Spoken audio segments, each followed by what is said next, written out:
Hello and welcome to this Nimbus Maps webinar where we're looking at how you can scale your residential property business with property technology. The interesting thing we find here at Nimbus in today's really kind of exciting market is that we see a lot of comments from customers pre-using Nimbus Maps, talking about this sort of stuff. They talk about not being able to find enough opportunities. The opportunities they do find, they say they can't stack up. They say that things are overpriced. They say that where they're looking at opportunities on market, again, they've struggled really to make those things stack up. And where typically those opportunities have any kind of angle to them, where they're looking to make those things stack up, typically that angle is priced into the opportunities, and it really makes life very difficult to be successful in today's marketplace, given the opportunities out there and the way in which these opportunities, when they hit the market, how that kind of manifests itself into this very heated sort of overpriced marketplace. And we also hear there's multiple bidders bidding for this stuff that's on market in this kind of highly competitive marketplace.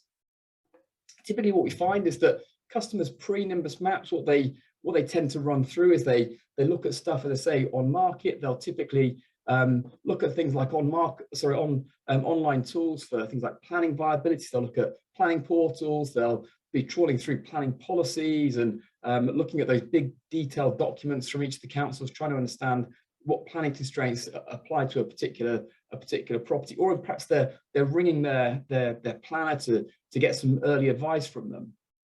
They may be going off to things like land registry to look at ownership and title boundaries and covenants on the site. They may be going to site visits and assessing those sites on the ground, and typically kind of doing two things in that kind of viewing. One is understanding the area that a particular property might sit in, kind of understanding that marketplace, but also then looking at the site itself and the buildings itself that perhaps sit on the site and trying to understand boundaries and physical layouts and that sort of stuff. Often in those viewings, it can be quite hard to find out how big those buildings are. So unless there's a set of particulars that sit alongside these properties, if they're going off market, then they probably haven't got that nice, neat set of particulars. Then often they'll be looking at things like the rates assessments. Perhaps they'll be doing some measurements off things like Google Maps, or dare I say, perhaps a Pro Map or something like that, a kind of an ordnance survey product where they can look at a building size and this sort of stuff. But they'll be working quite hard to find those sorts of opportunities. They'll be typically researching values, so might be looking at things like Rightmove to look at quoting prices for perhaps residential properties and things like that. They'll often be calling a local surveyor, trying to understand those comparables. Often comparables can be quite hard to find, especially commercial ones can be very tricky to understand. So the current process without any kind of supporting technology is really a very manual one. And you can sort of see the various areas where the investor or the developer kind of gets sucked into that due diligence process to really understand these sites before they start committing to them. So with that backdrop painted, what is really quite interesting is that what we see here at Nimbus is this very interesting marketplace. When you take a step back and look at that marketplace that is there, there's kind of this thing for me that is akin to the perfect storm. There's three key things that are all colliding together today that give us this really, really exciting marketplace with this sort of backdrop of this negativity that I've just talked about.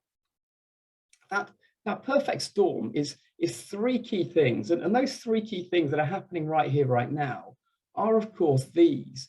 We have a new use class, or we have this new thing called Class E, this commercial use where a lot of buildings have now been lumped in together, where shops and offices and sheds are all now the same thing. There's no change of use between us. They're all now Class E.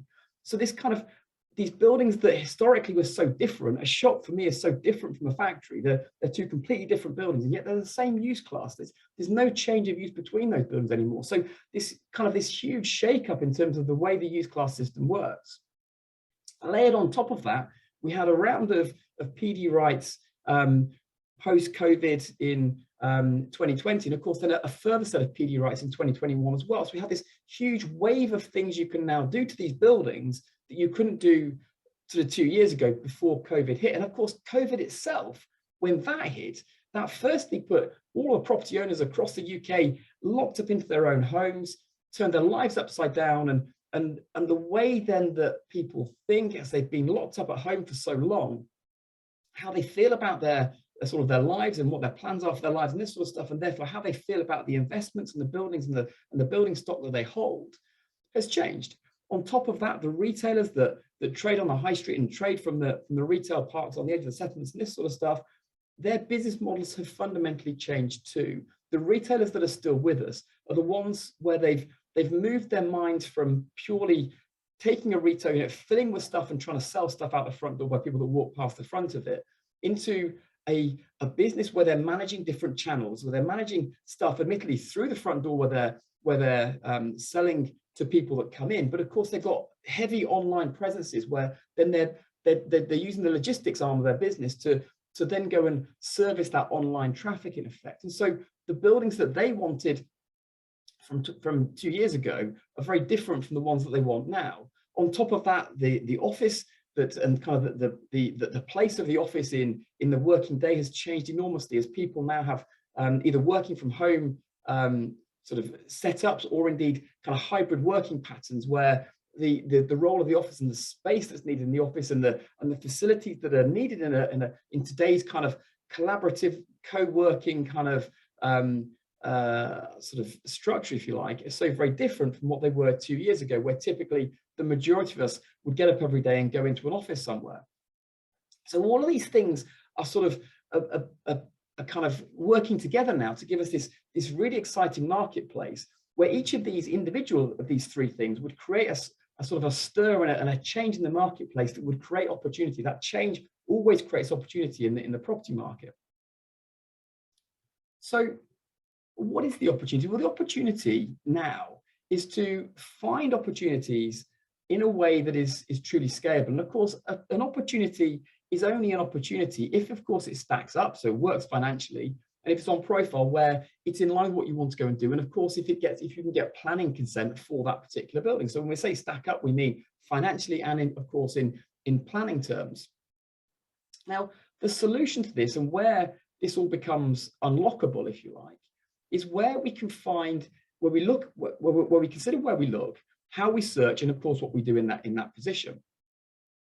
So when we start thinking about where we look, there are two places to look in reality, but actually they break up into three component parts. There's the on-market opportunities. So what this is where you've got obviously a for sale or to let board on the outside of a building. You've got an agent instructed, and that would include putting stuff into auction. Or of course you have off-market, and that breaks into two separate areas for us here at Nimbus. The first one is where you have a friendly agent that you've worked very hard with that then is bringing opportunities to you. And the second one then is opportunities that you've dug out yourself.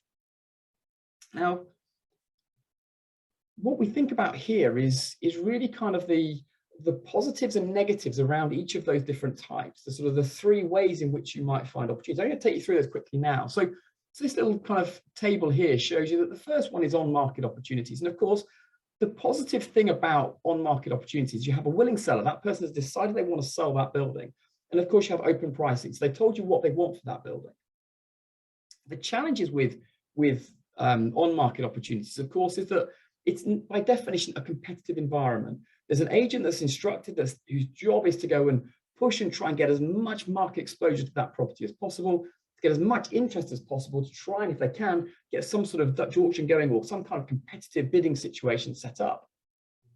If there's an opportunity with that, of course, you have to look very carefully about what the opportunity is, and that means you have to work quite hard to work those things out. So you often bring people in, and of course that, if you're not paying them, can burn goodwill, or of course you have to pay them. Of course there's a cost involved in putting those pitches forward. Because it's competitive, there are typically low conversion rates. You don't win every bid that you put in. And of course, when you think about what the structure of that marketplace is, what we're looking at is, of course, if we've got some development opportunity in a particular property, we have a GDV, we've got a sort of a slice of profit that we want as part of that. We have a build cost and a land value. And of course, the whole principle of this is trying to drive the land value, the residual value of that building up as high as possible to win that bid. And of course, there's only three things that adjust in that calculation to give what that value is. Firstly, it's how much can I sell these buildings for? And the person that wins this bid maybe the one that puts the highest number on the top there. And so I think I can sell this more than anybody else can in this marketplace, despite the fact we're all putting the same building into the same marketplace in our appraisal system. Alternatively, they might have a lower build cost, which means that actually, unless I have some particularly competitive way in which I can convert this building or knock it down and rebuild it and convert it cheaper than anybody else, bearing in mind we're all going to the same place to go and buy the same bricks, the same concrete, the same steel, all of those things are exactly the same. So if I'm prepared to put a lower build cost in than anybody else, the question is, well, how are you getting to that lower build cost? Or are you just building a lower specification than anybody else's, and yet you're still putting that into the marketplace that has the same set of comps, the same people out there, it's the same building in the same marketplace fundamentally? Or alternatively, it's the person that's prepared to take the lowest profit margin. So it's the only three things that can affect that: what we're going to sell it for, the GDV, the profit that we take out of it, or of course the build cost. And that all of those things then subtract down to what we pay for this. So the person that wins that on-market opportunity in that competitive environment is either prepared to put a higher build cost, sorry, a higher sales price on that site, a lower build cost, which ultimately we're doing the same work for that particular building, or indeed take a lower profit than anybody else is to. So ultimately, they're just prepared to take more risk than the next person in order to win that particular opportunity. We can find lots of those opportunities, though. We can go off and we can look at various websites. We get to surveying firms' websites. We can look at things like Rightmove and Zoop and their commercial or residential websites that will help us find those opportunities.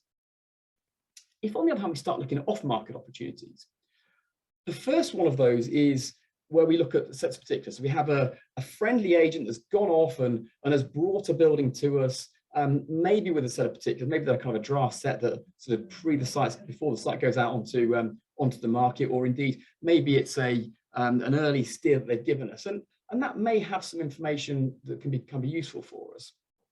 What's kind of useful for this is that as a developer or an investor that's going out to buy this sort of stuff, you can be very passive. You can sort of sit back and you can wait for these agents to bring these opportunities to you. And of course, they will have sniffed out the fact there's a willing seller there that's kind of considering selling this particular property, and hence having that discussion with them. The challenge with this sort of opportunity, however, is that whilst you can try very hard to brief these agents around what it is you actually want, they will only see what they see. They'll only have the conversations that they have, and they'll only see certain buildings. There'll only be certain buildings that are coming up for sale that they can bring forward to you. So there's no guarantee that the property that comes forward to you is necessarily on profile for what you're looking to do. There's only a limited amount of scale that you can drive into that. There's only so many people that you can look after. There's only so many things that they will see, and of course, there's only so far that work can go. The other side of this as well is that, of course, that person is bringing those opportunities to you because they're expecting to win a fee. And of course, what that means is they only win that fee if you buy that site, in effect. And so if you decide you don't want to buy that site, they still want you to, because they will only get their fee if that's the case. And so that can create this misalignment. And of course, what I tend to find with this particular part of sort of the off-market opportunities, if I start to feel, once I've had 2 or 3 opportunities brought to me by an agent and I've said no 3 times to them, I worry that the 4th one is coming. And so when that 3rd opportunity comes through, and the 2nd opportunity comes through, I feel like I need to perhaps start to say yes to this stuff, start to put some bids in on buildings that I'm not necessarily convinced I necessarily want, even though they're off profile in effect. The final thing around it is that whilst there are agents that will just send an opportunity to you only, what we've typically found is that the very best agents are the ones that always get fees. They always win these deals, sorry, win bids in effect. What we tend to find is that the best agents actually have sort of 2 or 3 people they're sending these opportunities to. The reason being, and sort of the reason they're a good agent, is they can generate fees for themselves. And actually what that typically means then is that they will send out that opportunity to sort of 2 or 3 people at the same time, rather than just back one horse from their point of view. If I back 2 or 3, then I've got a much better chance of actually backing the one that's going to go and buy this site, and therefore we get that fee in effect. So we tend to find that actually there is an element of competition within that setup. Excuse me. The way that you find these opportunities is you leverage relationships. So you look after these people. You go out and you try to get their attention. You in effect want to be the very top of their list. You want to be talking to them regularly. You want to make sure that they know what you want, and making sure that when they see that, they send that stuff through to you. The third way of doing this is to access opportunities off market that you dig out yourself. And the way that you do that is you letter campaign. And that's what this sort of third tier is down here in effect.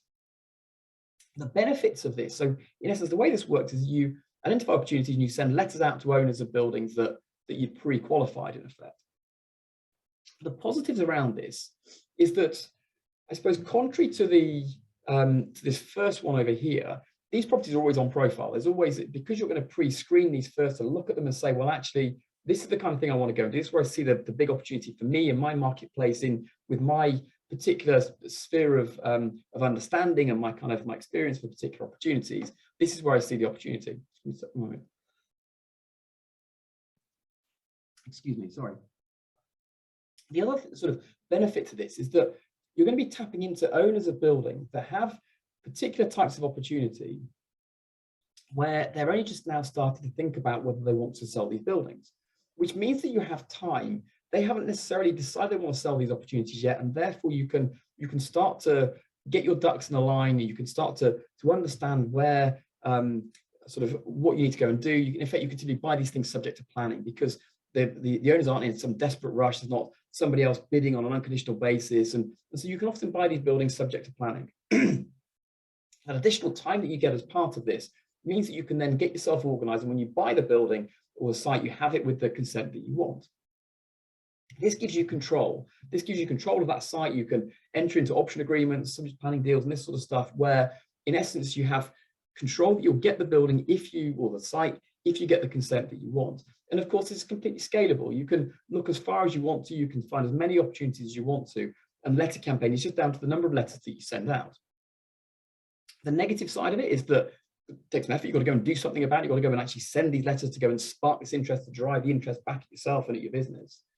There's no open pricing. So these owners won't have necessarily taken the advice. You need to kind of educate them around the value of what they've got, and the value and kind of and where that sits relative to the price you're going to be paying yourself, and how that all works. This can also take some time to agree. So there are some drawbacks to this, but of course the benefits are that things are always on profile. You buy buildings with a consent that's kind of de-risked, and of course the pricing that you agree, and we'll talk about this in a moment, is typically at a price where the scheme stacks up very well, and of course where we can align the owner's interests with our own interests. So for us, the sort of the clear winners for this area are, of course, the off-market opportunities. We're going to talk about this more in a moment. So just as a kind of a backdrop to this, I decided to check out with my LinkedIn profile and my LinkedIn contacts what works best for them.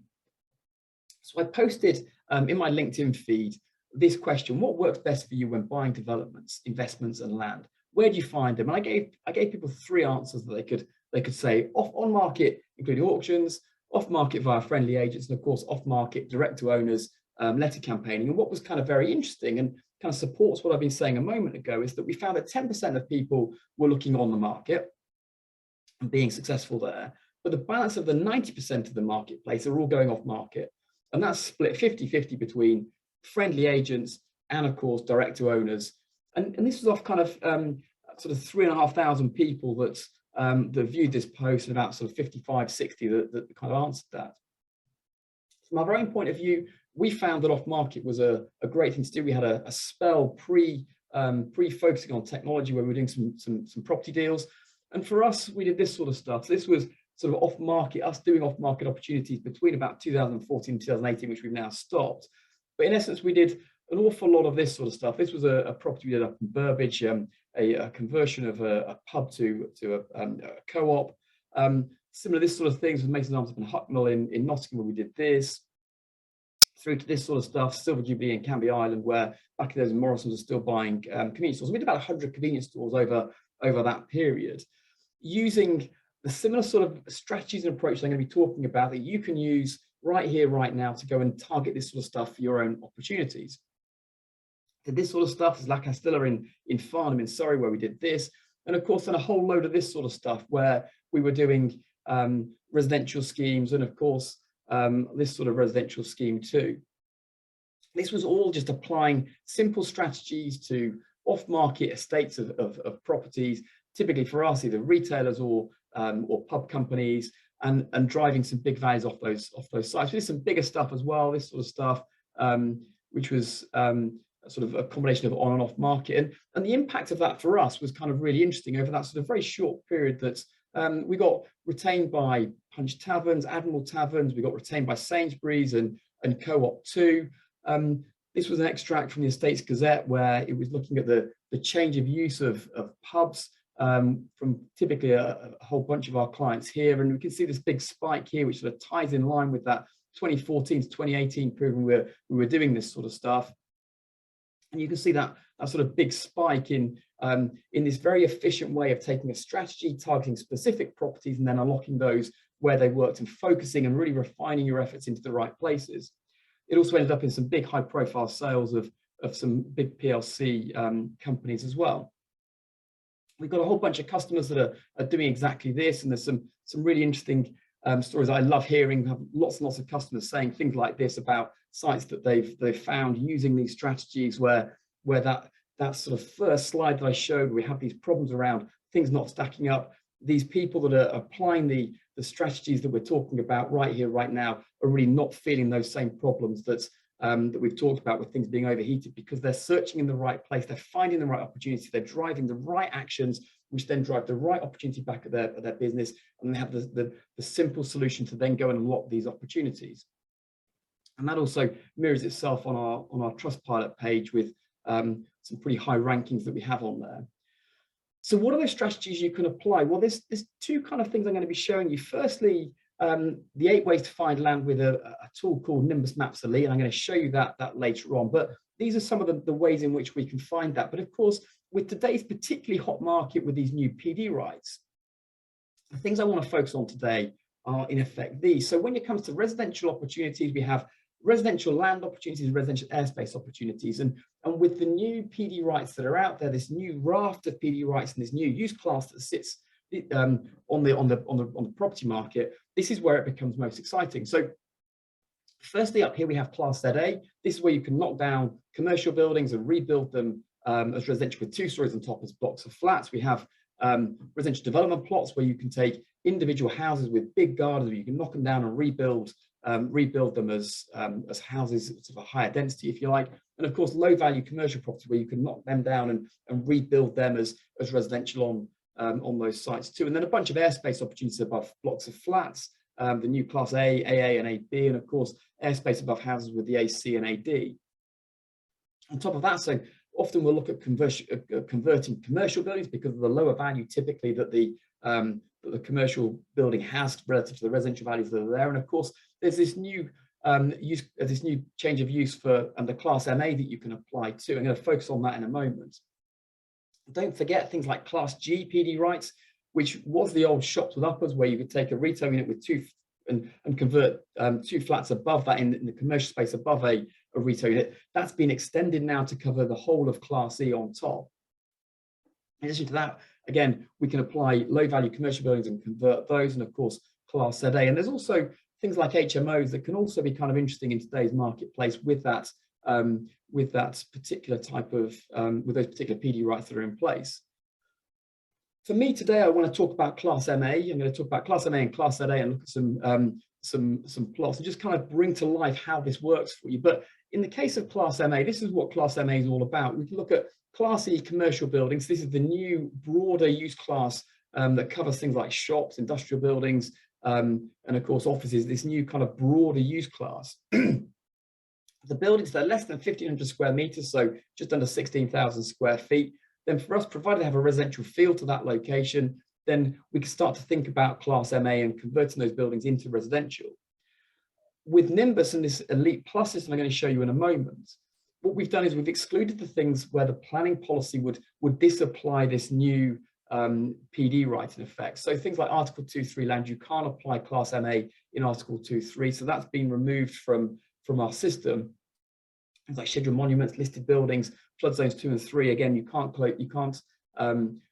apply Class MA to those things. So what does all this mean? Well, ultimately, there's a number of strategies we can apply. I'm going to show you a few of those in a moment, but I've been through in sort of simple detail what some of those strategies might be for you.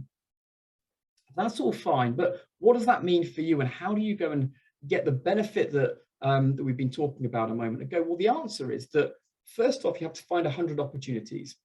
Once you've found 100 opportunities, the simple thing to do then is write 100 letters to those owners. And there's some tools within Nimbus I'm going to show you in a moment that's going to make that really simple for you. We're going to talk about mail mergers and stamp and doc mail and this sort of stuff. Of the 100 letters that you send, typically you get about 8 responses back. So the 100 letters go out, 8 people come back to you and saying thanks for the letter. Of the 8 responses that come back, typically you'll get half that say no, I don't want to start my building right now. And when I hear no, I'd hear no, not yet. I'd put them on a list and I'd send them a letter in 6 months' time and say, I'm still here. Are you interested now? I wrote to you 6 months ago. You said no then, but has anything changed for you? The balance of the 4 that are left, so from the 8 that we had 4 to say no, 4 will say maybe. And what we want to see with those, we want to go and see those people. We want to go and see the sites. We want to go and talk to them about that. And what we typically find is a deal to be done within those 4. And what we see when we go and see those people is it's a simple pre-qualification process. Ultimately, at some point, we want to ask this magic question, which is, what's the minimum price that you'd accept to sell your building and still be happy? Because ultimately, that gives us a target in terms of the offer we're going to go and put forward and a way of structuring the purchase from them, in effect. So our target is 100 sites. 100 sites translates to 100 letters. 100 letters translates to 8 responses. Of those, they're split 50-50 between no's and maybes, and of the maybes, we then close one of those deals.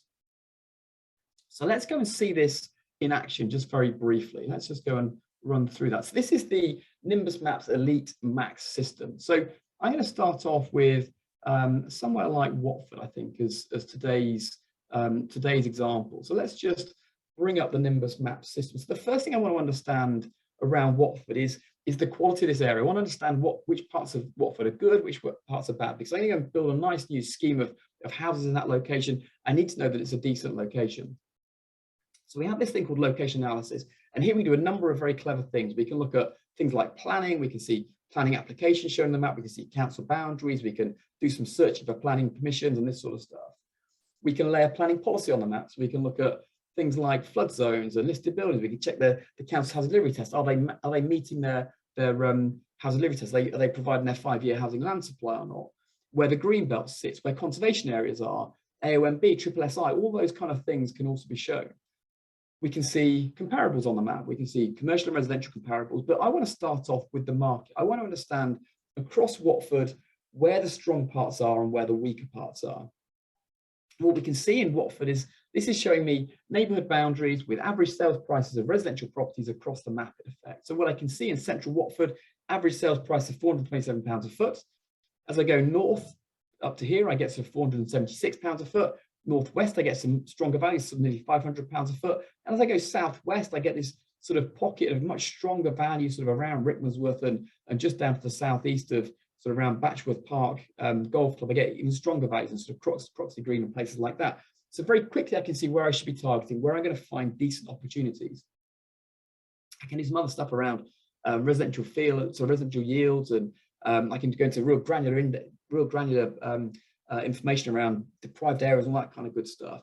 But I can also test to say, is there an HMO marketplace in the area? So when I'm starting to look at schemes in that area, what are my exits and how can I understand what the right exit is for those areas? So I've got a clear understanding now. There's an HMO marketplace in Watford, but equally there's some good parts up in the north and some good parts out to the west, and certainly down here as we go sort of away from Watford down to Rickmansworth, those values creep up and go much higher. So I now know where to search. So the first thing I want to understand is I want to now start looking for particular types of opportunity. How do I get 100 sites that I can then go and write to 100 owners to go and get myself through that process, to go and get my 4 hot leads that I'm then going to go and close one of those deals from? Well, the way we can do that is a thing called Elite Plus. So what I want to show you here is sort of 2 or 3 ways in which we can apply some of those new PD rights, those new strategies to find particular buildings. And I'm going to start off with Class MA, as we said. So what I can do is I can click on the particular type of PD right I want to go and apply.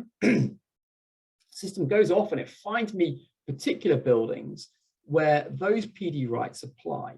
So if I kind of zoom in, I'm going to just pick out anything at random, actually. Let's just kind of zoom right in.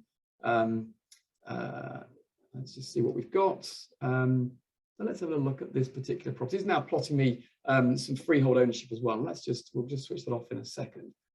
This is saying here there's a 4,000 square foot shop on this little street down here that that could be interesting. There's something down here too, which is a little classy office. Let's have a look at this one. Let's go here actually. So when I click this particular property, what I can see is that it's 3 and 5 Tall Pits Lane, Watford. In essence, what I can do, in fact, let's get rid of some of these, makes it a bit clearer for you. So this is showing me down here as a particular property. It's saying that it's an office, Class E office. It's saying sales price in this area, £520 a foot. So if I convert this particular office building, I'm going to achieve £671 a foot for the, £671,000 as the sale price for it. It's allowing £115 a foot conversion cost. And it's saying this particular office has a rental level of about £12 per square foot. Applying a 6% net initial yield for that means it's worth about £190 a foot. So in reality, the building's worth about 250 grand. There's £140,000 worth of conversion cost. I'm in for about 400 grand, and it's worth then 670 as a converted building. Now, of course, what that gives me is a 70% return on cost. That's way higher than I need as a developer. I need about 25% return on cost to make this thing stack up. So what now becomes interesting is that if I write a letter to this owner and say, would you be interested in selling, perhaps all or part, and having that kind of open conversation with them, what I know is that the value of the building is broadly speaking, 190 quid a foot. If I buy it for 190 quid a foot, I make 70% return on cost off the scheme. Now, the interesting thing about that, the interesting thing about that is, of course, if I really am targeting 25% return on cost, there's 45% return on cost that's super profit for me. So I'll just grab a quick drink.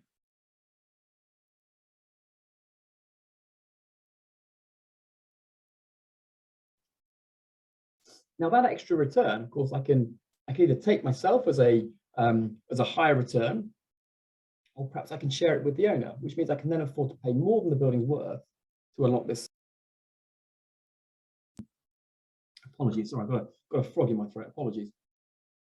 So in essence, the way I can align that owner with my own plans is to say to them, you have a building here that's worth £250,000. And I can use the comparables within Nimbus to go and see what those buildings are, and explain to them why it's worth £250,000, why £190 a foot is the right number. I can show them a number of buildings that are on the market or that have recently sold that are in office use to explain that. And I can then say, well, actually, how about if I paid you £300,000 for that? And if I paid you £300,000 for that, would you sell it to me? Do you need the money now, or do you need the money in due course? And is it more important for you to have the very highest price out of this site, or is it important you get the money now? And so as part of that pre-qualification process, I can understand that. Then the offer that I put forward then is, if they say they want the highest price, well, if you want the highest price, the way we do that is we work together and I go and get a planning consent and I buy it from you from subject to planning. Excuse me, this frog's back. So ultimately, the trick to this is sharing some of that extra profit with the owner, creating in effect, in their heads, a joint venture, some sort of solution whereby they sell it with the benefit of planning consent for a value that's higher than the existing use value. And this we see in various areas. Again, over here, there's another similar thing over here, a little Class E garage, 2,500 square feet. This is only worth £70 a foot. It's a 180% return on cost. If we convert that, it's a much bigger building. It's got much higher values. I'm here to access it through here and sort of redevelop in the back here. Again, it's a Class E building that Class MA would apply to. We've checked the various things around all of that. And of course, I could be even more aggressive with this. I've got 180% return on cost on this one. I can really pay well over the asking price for that. So that's all fine. We've found a number of buildings. And of course, my target is 100 opportunities. And of course, as I sort of look around this very small part of Watford, I have a shop here that would convert. I have another shop on the corner there. Again, these are all Class E buildings. I have something over here, a vehicle repair shop, 800 square feet, that has a 71% return on cost over there. And so another vehicle repair shop here, vehicle repair shop here, again, 90% return on cost. So very quickly, I can find an awful lot of opportunities that stack up financially and stack up in planning terms. So the simple thing then is to go and write some letters. So what I do for this, I click on this little button here. That brings this thing called the information panel out. This is showing me is the servicing garage, the old B1 use, now a Class E use. And what I can then do is add this thing to a thing called workflow. What I do with that is I select the stage I want to put in. I've got a Class MA opportunities section here that I put in, and I can just put in my little note here, just saying whatever it is I want to kind of to label as that particular opportunity. It puts a pin on the map for me and saves it to this thing called workflow. Now, where workflow becomes very useful is that as soon as I've built up 100 of these opportunities, and I found 4 or 5 in the last the last couple of minutes, then what I can do is I can download that to Excel. And that's this little button up here. So what that does is it takes this whole workflow out and puts it into Excel for me. And in that Excel file, I have the owner's name and the property address and the owner's address too. From there, I can mail merge a letter to all those owners in that list of 100 that I've saved into this Class MA opportunities. And from there, that's where I can get that feedback from them, that sort of inbound interest from them. My letter, when I send it, is a very soft letter, and it's a real letter, but it's a soft letter. So the simple way of doing that is you're writing a letter to say, I've done some research on your property. Apologies for this assisted approach, but I've done some research on your property. And I think it could be ideal for the kind of opportunity that I'm looking for. If you have any plans to dispose of all or part, I'd be delighted to hear from you. Here are my contact details. Kind regards, yours sincerely. Off you go. So it's a very light, very simple letter, just provoking that response back from the owner. And it's very simple then. All you've got to do is go and find a number of those opportunities. Those are shown straight in the map like this through the Elite Plus system. We have a number of other strategies. So we could do Class MA, I've just shown. We could do perhaps even Class ZA. Let's have a look and see what we can find for that. Let's just zoom out and have a look at some of those.